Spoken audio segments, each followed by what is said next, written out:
Ready, 3, 2, 1 start. Premchand ने जिस युग में लेखनी चलाई वह राष्ट्रीय आंदोलन का युग था। विराम। 1905 में स्वदेशी आंदोलन, 1912 का असहयोग आंदोलन, 1930 का सत्याग्रह आंदोलन उन्होंने केवल देखे ही नहीं थे, उनसे प्रभावित भी हुए थे। विराम। असहयोग आंदोलन के प्रभाव में उन्होंने सरकारी नौकरी से त्यागपत्र दे दिया था।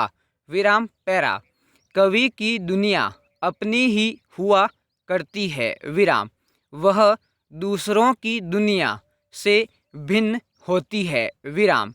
कवियों की दुनिया में सुख दुख की परिभाषाएं भी अलग अलग होती हैं। विराम। संसार के लिए जो बातें दुखदायक या दुख का कारण होती हैं अथवा हो सकती हैं, वे ही बातें कवि के भावालोक में सुख बन जाया करती हैं। विराम। उन्हीं को अपने अंतर्मन पचाकर कवि अपने अंतःकरण का परिष्कार, विरेचन या परिशोधन कर करुणा विगलित होकर सुख की अनुभूति करते हैं। विराम।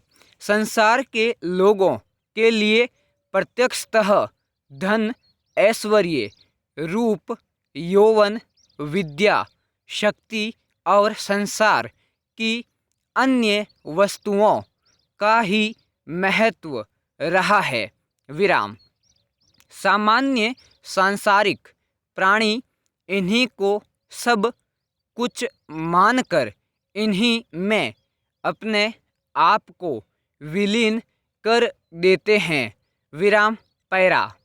मैं स्वच्छंद नैसर्गिक प्रकृति तथा उसके सौंदर्य का पुजारी हूँ, अतः कृत्रिमता, आडंबर, छल, कपट, ढोंग से घृणा करता हूँ। विराम।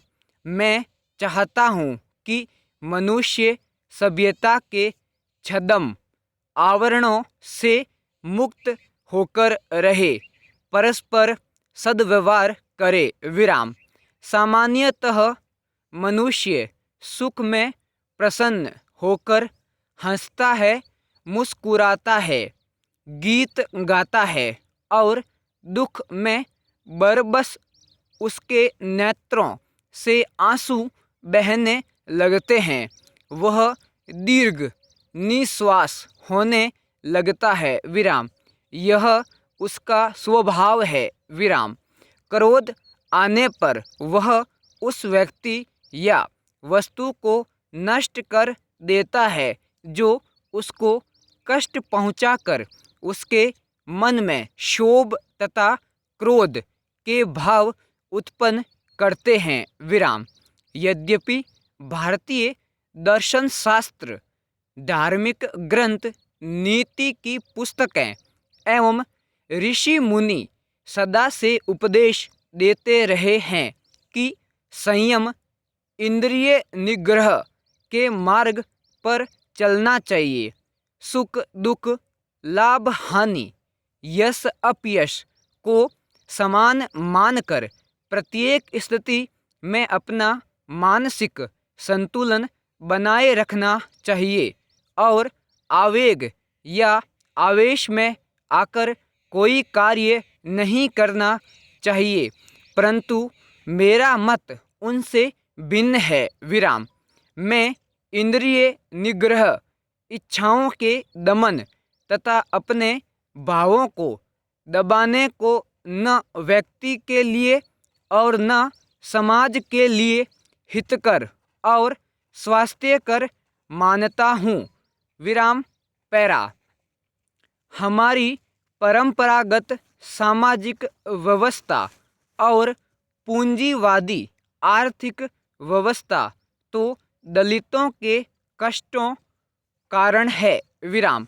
प्राकृतिक आपदाएं बाढ़, महामारी, प्लेग, हैजा आदि भी उनके जीवन के विस्मय बना देते हैं। विराम।